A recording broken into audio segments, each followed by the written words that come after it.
Welcome to the Grow Senior Care Podcast. Forget about being average. We're here to redefine what's possible in both your business and your life. Get fired up because we're here to help you simplify your life, grow your business with less hassle, and love what you do. Now, here's your host, Jeremy Fuller from Grow Senior Care Marketing. Hey everybody, this is Jeremy with Grow Home Care Marketing. I'm so excited to share with you some really very insightful tips and tricks of the trade from none other than Steve Weiss, the master, the ninja of the home care industry. And what we're going to go over today is probably anybody can learn from this, but we're going to focus today talking about agencies that are doing $2 million in annual revenue or more. The things that it takes to go from 2 to 3, from 2 to 4 million. Now, if you're not there yet in your agency, and I'll let Steve speak on this too, there's things that you can take notes on so that you're not making mistakes, right? That would prevent you from getting even 1 million annual revenue, right? But primarily, we're going to focus on talking specifically to those 2 million annual revenue and plus, and about the things that can really move the needle from operations to sales. And so you don't want to click off. You want to watch this thing all the way through. If you're driving, pop it on. Let's listen. Let's learn and grow together. All right. Okay, Steve, so let's jump in here. I told a little bit about you. If you wouldn't mind to share just a little bit, 20, 30 seconds about your background, in case somebody doesn't know you. I think everybody knows you in this industry, but just real quick, and then let's get into some of those things about growth. Sure. Thank you so much for having me, Jeremy. My name is Steve Weiss, and everybody who knows me in the industry, my professional name is Steve the Hurricane, and I am super excited to be here today. My background is I owned my own home care company. I actually started out as a director of business development for a couple of years, grew the company from, say, 600 billable hours a week to over 4,000 billable hours a week in a few short years. And then the owner of the company made me his business partner.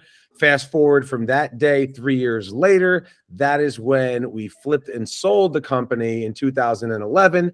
I stayed on with the company that bought us for a year, and then I left in 2012 and I began Home Care Evolution. And for the last 12 years now, we have been helping home care businesses scale and grow with a focus on increasing patient census, increasing client revenues, and increasing the profit margins.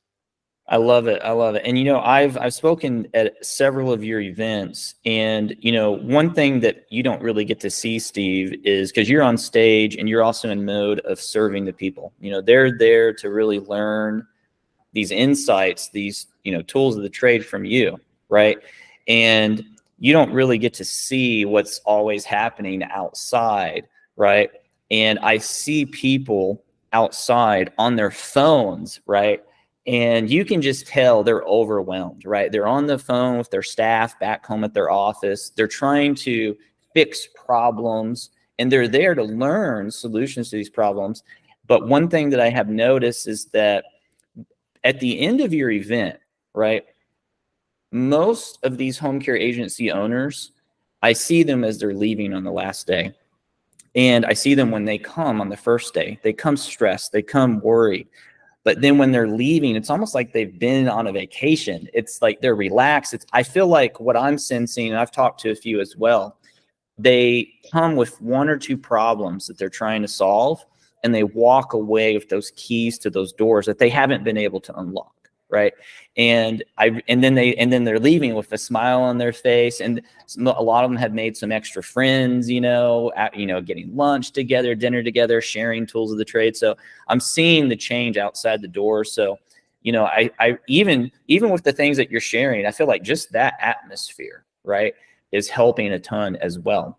But I wanted to ask you, what do you say to those people that are on their phones, that are trying to solve these problems? Where do they start? I mean, because I'm sure there's so many things that they could do, But if they're on the phone, they're getting stressed out. Some of the common things I've heard, just overheard on the phone, is, the caregiver didn't show up. And that's a common problem with agencies that have multiple staff. That might happen 5 times, right? Instead of 1 or 2 times, that might happen in a day 5 or 10 times, right? Some of these bigger agencies. It's hard to grasp, but it's happening. What do you talk to those people about? Where do they start? How do they start getting off the phone? So it's funny that you mentioned that. And the reason why I'm laughing like internally is because I've actually been speaking to a group of non-home care business owners recently, and they're getting together. I'm going to be working with them as well as all the home care business owners I work with. And the theme that I've been saying is, if you are a business owner and you have employees, then you have problems, right? Right. Because employees bring so many problems, and they're great, and we love our employees, and we wouldn't be where we are without our employees, but they bring so many challenges. And so the first tip of advice that I would give to anybody who is constantly stressed out, who is so entrenched in the day-to-day operations that they cannot go to an event and be away from their business for 3 days without getting phone calls and having issues and having to deal with it, I would say that person is spending too much time focused, or too much time with their business revolving around them. We need to switch our focus on having the business run more independently of us. Now, several ways to do it: having a strong office manager, or, as I like to do, and I train all of the members of my Home Care Elite Academy, I help them to hire and develop an executive director. An executive director, from a, say, assisted living standpoint, which is one of our, sister type businesses in healthcare here, that person runs the business, but they don't own the business, but they are the ones running it. Think about yourself as the owner. Jeremy, you would be the CEO of your company, and then you might have Chris. Chris might be the president. The president runs the company. The CEO directs where the company is going. The CEO is over the president. So the owner is over the executive director, but the executive director runs and operates the business. Now, an executive director is a high salary. It'll be your highest salary next to your own. Obviously, in order to do that, you have to have profits, you have to have revenue, you have to have enough of a reason for this particular individual. There's multiple different types of executive directors, which maybe we could talk about in a couple of seconds, because there's executive directors for different purposes. Right. But when you're trying to have an executive director, and that $2 million mark is the sweet spot, that's when there's enough revenue coming in. Mm-hmm. You should be able to bring in somebody. Who should that person be, and what kind of skills you're looking for, and then you could grow them into this ED role. So a question on this helps run the business with you. Right. And so a question on this, there's going to be some home care agency owners that will say, well, I brought in some caregivers and I started training them. Now, I think that's good. And I also think it's bad sometimes. And I'll tell you why, Steve. You take a caregiver and their capacity for learning and execution and problem solving, and not all of them are going to have those insightful, capabilities. Can you train somebody to have those? Absolutely. I think everybody has the opportunity to really excel and learn and just, be a ninja, right? But at the end of the day,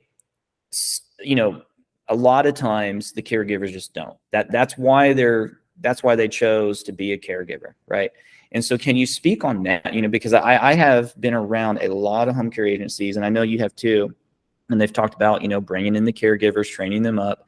I think there's upsides to that, giving opportunities, but on the downside, that what I have seen is that there's the caregiver a lot of times might be put into, say, an ocean and then expected to swim.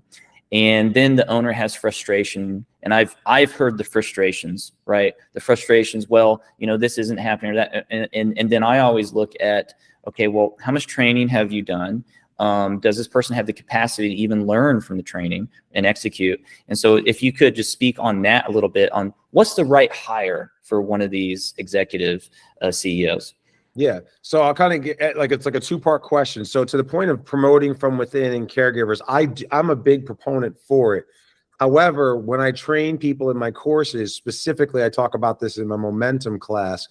I talk about having a career path for the caregiver, but understand that if I hire 100 caregivers over any given period of time, say a year, one might be able to get promoted and advance and everything else, because it does take a special person. As you said, it does take a Harvard School of Business. I actually just read an article last week from it where they were talking about the difference between a growth mindset and a fixed mindset.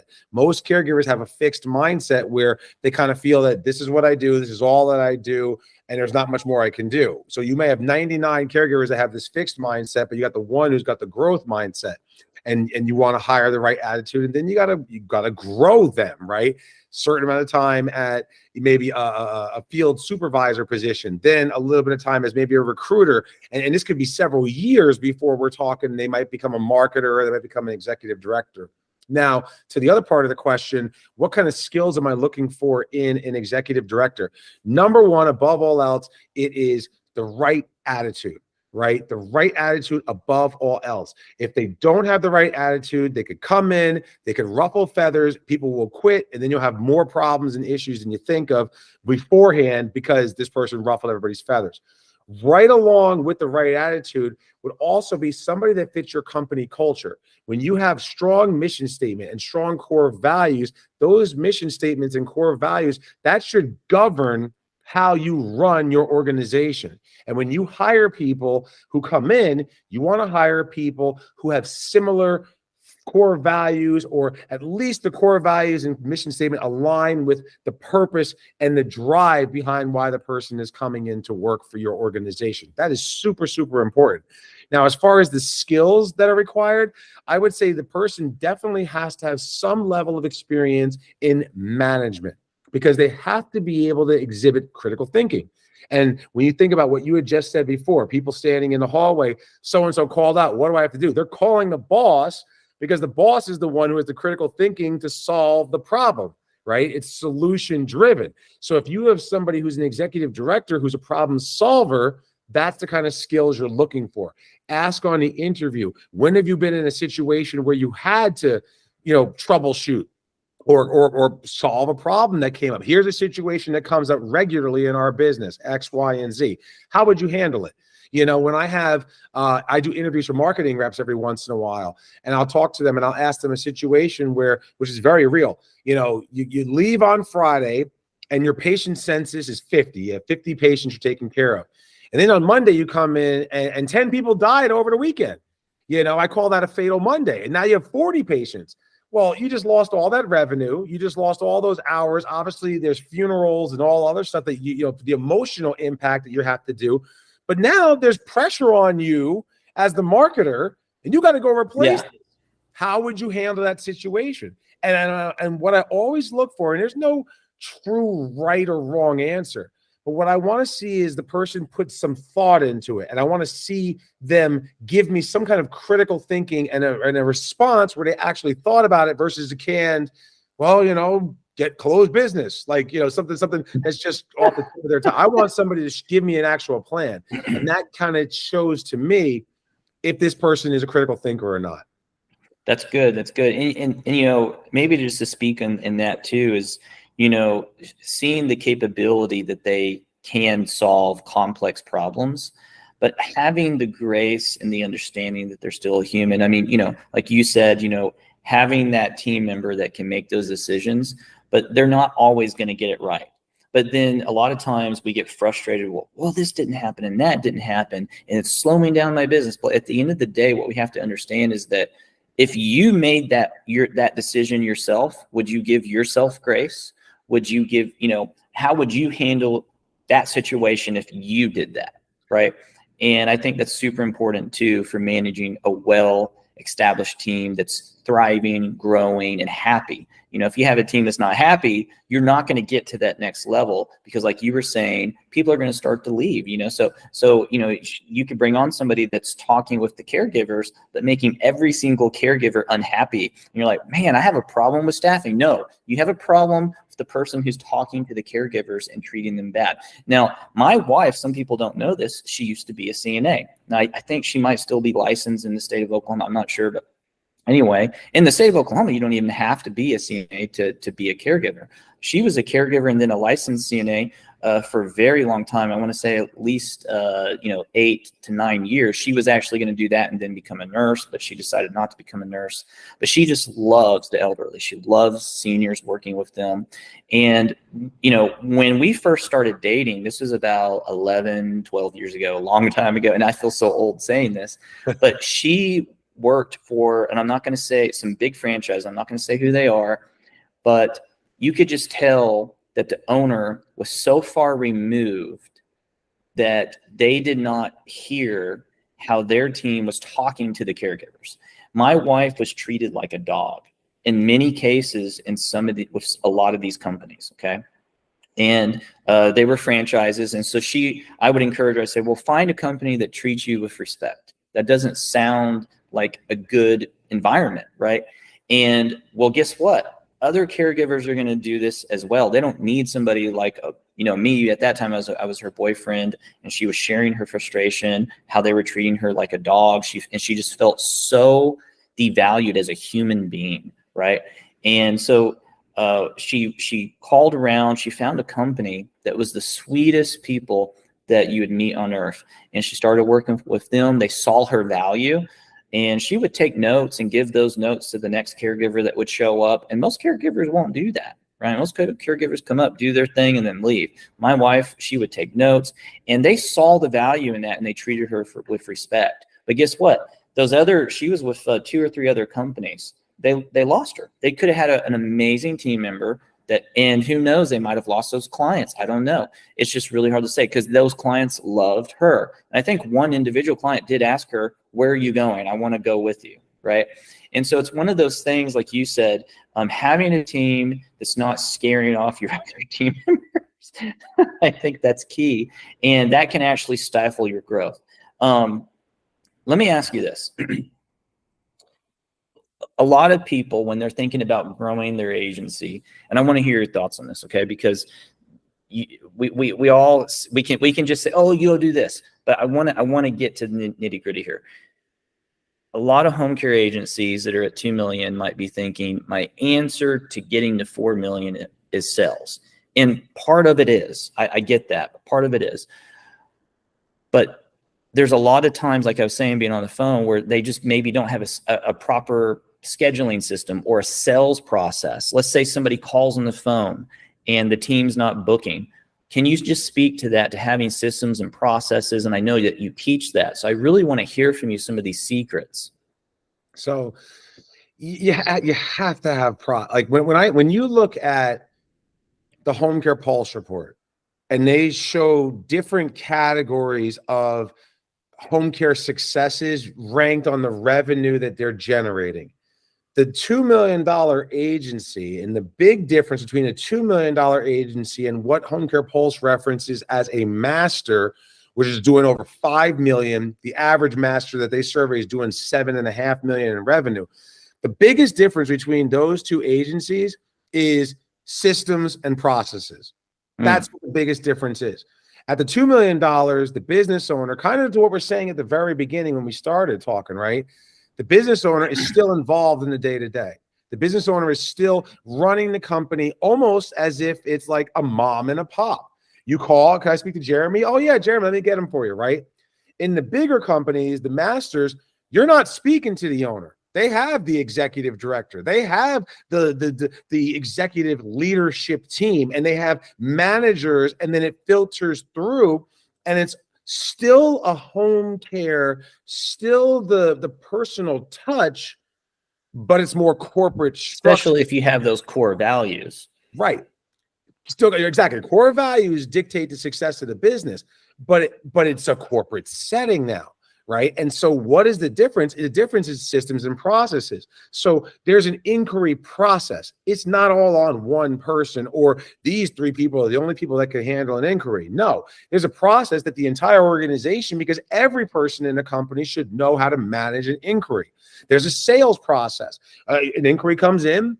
this is a medically complex person, even if it's not, and they say it's companion. I would never send a caregiver into a house without going out and at least taking a look at that house. Sometimes I've gone in houses that needed to be condemned, and it's a dangerous environment for the senior, right? Like, you think back Jenny Jones, if you remember Jenny Jones, and she would go into these hoarding houses. I've been in those houses. I'm like, whoa, I can't send a My wife caregiver in went to here. one of those as a caregiver. Yeah, there was a house that she went to and she said, I feel like I'm in danger. I Right. don't know why I'm here. There was a strange, like there was a son-in-law and he would be hitting on her as she was trying to do the care. And then the house had some kind of stench to, and she was just like, I don't feel safe. Right. And that's why you have to go. So, like, the goal of the inquiry on the phone is to answer a couple of questions, ask some questions to qualify the lead to make sure it's the right type of person for you to serve, because not every lead is the right type of person for you to serve. If it is, then you want to schedule time to go out and do an assessment or a consultation or whatever you want to call it. And when people start asking about prices on the phone, I always say, you don't really have to get into price. And people sometimes would say to me, well, what if the person says, what, you don't know your rates? And like, well, we have rates, but it's a sliding scale. I don't know what your actual rate is going to be until we come out. And I kind of compare it to a contractor. A contractor can't give you what it's going to cost over the phone. They got to come out, they got to take a look at what you want done, and then they give you an estimate, and then you move forward from there. Right. That's exactly how it works here. That is a process, and that's something that we train people how to do every day. Right. And so speaking back to the, they're at 2 million. Let's get them to 4 million, Steve. Right. What do they need to do right now? Let's say they've got a basic process for sales. Maybe it's not perfect. Maybe they got some systems and processes. Maybe they have some team members that are in place. They don't have to be amazing, but they've got team members. They have something there. It's not perfect, but they got something there. What do they need to do now to jump to 4 million? The easiest way and the fastest way to do it is to ramp up your marketing effort for specific type of customers. And you've heard me say this before a million times: NERDs, N-E-R-D. It's a 4-part customer: great need, elderly, with resources, disabled, and or dementia, right? NERD. When you start bringing in those type of people, that's going to be somebody who needs a lot of care. When the Home Care Pulse, the statistic of all statistics that blew my mind was the average agency has 731 hours per scheduler, which when you work out how many patients per scheduler that comes out to, that works out to 15 hours per week per client. That means that the average agency out there in America is billing out just 15 hours to every patient they're serving. My clients, the ones who work with me for a year or longer, they average closer to 40 hours per week per client. So imagine you have, just for all easy numbers here, you have 20 clients at 15 hours, right? 20 clients at 15 hours each. That's going to come out to, where's my quick math? 600 hours.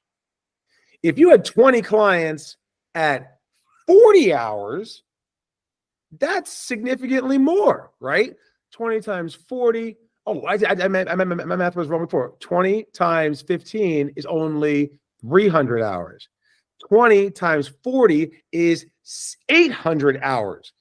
You just doubled. Same amount of staff, same number of caregivers, same everything.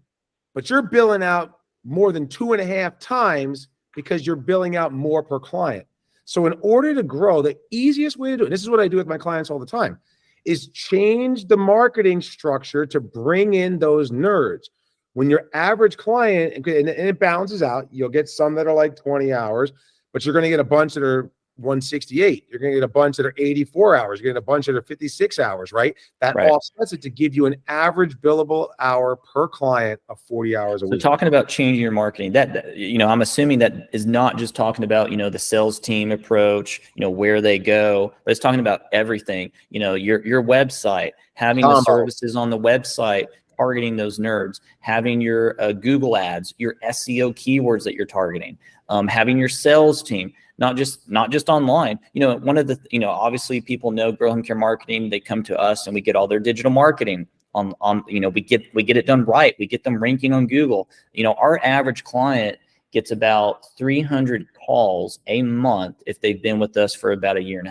That's a Right. statistic that we see. Okay. If they're in a metro area with 1 million plus in population. Okay. But one thing that I see is that they don't necessarily know how to market to these nerds or sell to these nerds. So when they call in on the phone, their team doesn't always know how to identify a nerd. How do you identify a nerd? So the best way to identify a nerd is just through your inquiry process when you're listening to them and you're asking the questions.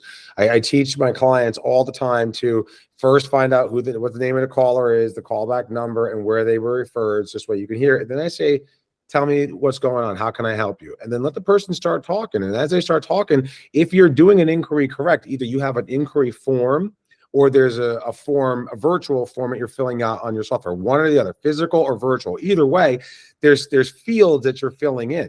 As you're filling in those fields, you should be able to determine what this person had a massive stroke. This person's still in the hospital. This person has moderate to severe dementia. You know, this person, I'm the primary caregiver, the daughter, and I work 8 hours a day, 5 days a week. That's a 40-hour case, right? Because she needs coverage while I'm at work. So these are things that you can easily determine through your inquiry process. That's awesome.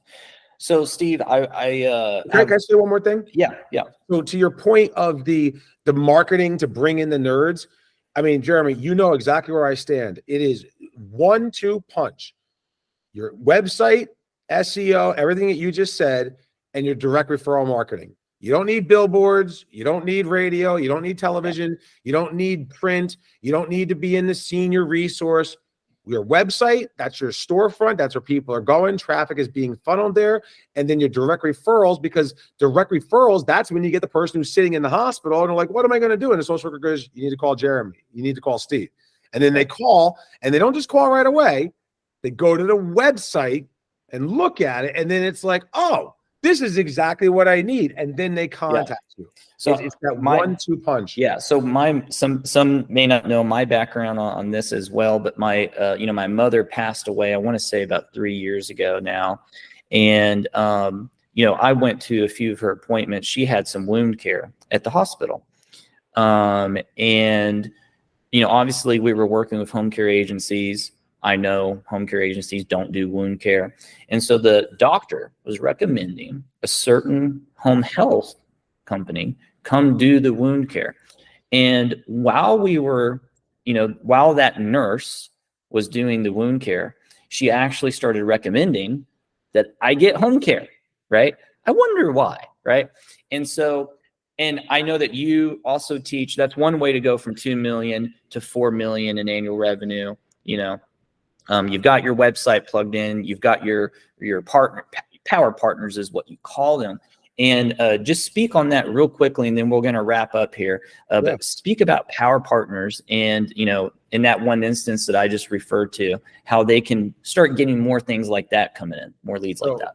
Power partners is everything. I talk about it all the time, especially for those out there who are more introverted, because there's a lot of folks out there who are listening and they're like, yeah, I want to do direct marketing, or I've heard I can do direct referral marketing, but I can't do that, or I don't have anybody on my team who can do that. When you're introverted and you don't want to go out marketing because you're nervous, you're intimidated by it, it's okay.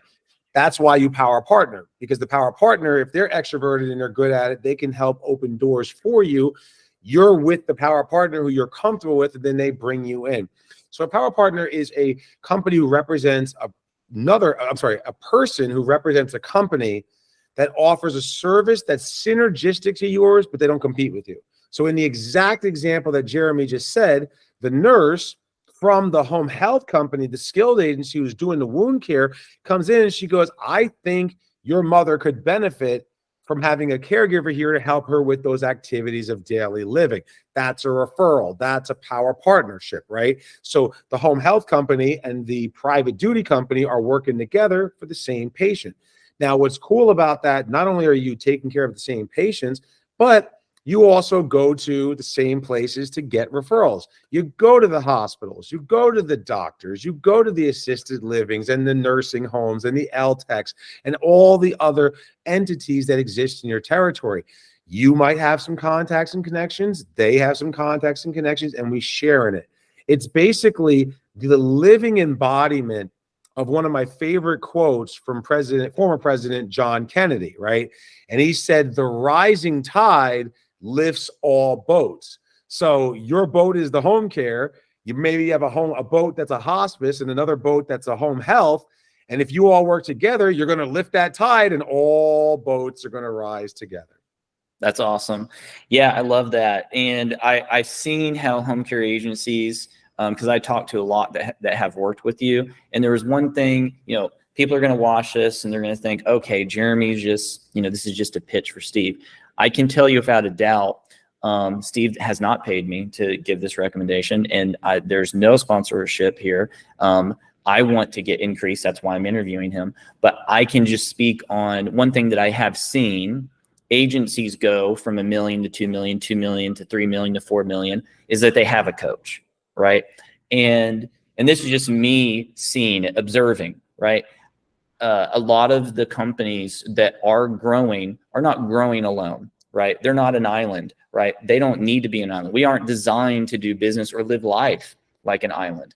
We are human beings, and I'm a believer. I love God. In the Bible, it says, "Do not forsake yourself from assembling." Right, and so I think a lot of home care agencies are not investing into a coach, but then they're wondering why they're not growing. So if you want to talk on that just real shortly, and then if you feel free to do a plug about the event coming up with all the details and where they can go to register.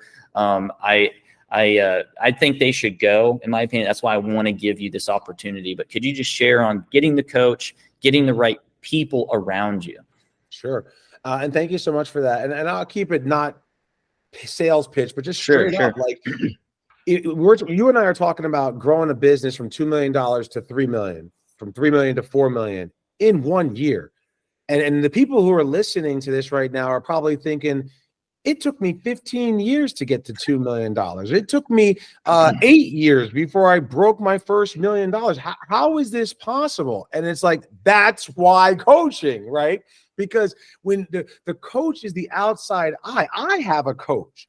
That's why and some people may know this. I have a coach. Right. and that's just smart business. I will never say that I'm the end all be all. I know everything, right? No, of course I don't know everything. And then also I'm running my business, and sometimes I can't see things that other people who are not in my business. I'm like, I can't figure it out because I'm running my business. And Jeremy, you might be like, well, Steve, if you just turn your head like this, that there you go. And then that's $250,000, right? Like it's wild how that happens. And so that's why coaching. And so, you can go with whatever coach you want. We've been doing it for 12 years, and we've helped people grow their businesses by over $1 billion. So we have a lot of reputation. And then as far as the boot camp is concerned, I always tell people, coaching is a big investment. Coaching is a big commitment because it's week to week. It is accountability. But if you're not sure about it, the best thing you can do is come to one of our boot camps. Jeremy, you're speaking at the next one. You've spoken at several of them, and I want to continue this. So we have these boot camps every 6 months. Home Care Evolution /boot camp. That's where all the details is about the next boot camp. And I recommend you come. HomeCareEvolution.com. Oh, yes. I'm sorry. HomeCareEvolution.com / Thank you, Mr. SEO, right? My web guy, right? HomeCareEvolution.com / boot camp, right? But I always recommend come to it because it's a small investment, a few $100 for a ticket, your flight, hotel for 3 days to get some know-how. And if you just learn something, great. You leave, you go home. And I'll just share this real quickly. You move forward and you do the coaching. Right. One thing that I've seen is from speaking at almost every event is you give out awards to people who have jumped in their revenue at these events. And so I really feel like that's also super powerful because, if all we see is I've got these problems and we don't see how we can get on the other side of the mountain, we don't know what's possible until somebody else have achieved it. I remember every time, there's somebody that's in the Olympics, they're breaking records, right? Never did we think that could, we thought this was the level that we could achieve, but then somebody just jumps up here, right? Like Michael Phelps is a great example, right? And so seeing other people, now that's setting the bar. I can do that too, right? Now there's people breaking Michael Phelps records, right? And so I think that's super powerful. You're giving out awards where people are breaking those barriers, going to the next level. It's not taking them 15 years. It's taking them, 6 months, a year to get there. And it's achievable. I absolutely love that. The awards is like my favorite thing. And it's funny because I often have so many award winners at the boot camp that I have to like rush through bringing them up because there's just so many awards. There's only so much time that we have to train, but that's exactly it. And you have the person come and they win the award and they're like, I was sitting in this boot camp last year this time or 6 months ago. And I grew my business by 3 times what I was currently doing. And I was already doing 1,000 hours. Now I'm doing 3,000 hours, like it's wild per week. It's wild when people come up and it's like, yeah. And then when you're sitting here, it's like, and then you're thinking, I've been stuck at 1,000 hours for 3 years. Like when you're sitting in the audit and you're like, I knew it can be done. And that lady just did it in 6 months. Like yes, it can be changes our mindset because a lot, mindset is super, super powerful being a business owner. Again, you don't want to be an island. And so I'm just going to do a quick pitch. And again, this whole webinar is not to pitch you. It's just, I want to help home care agency owners, right? Get to the next level, solve those problems.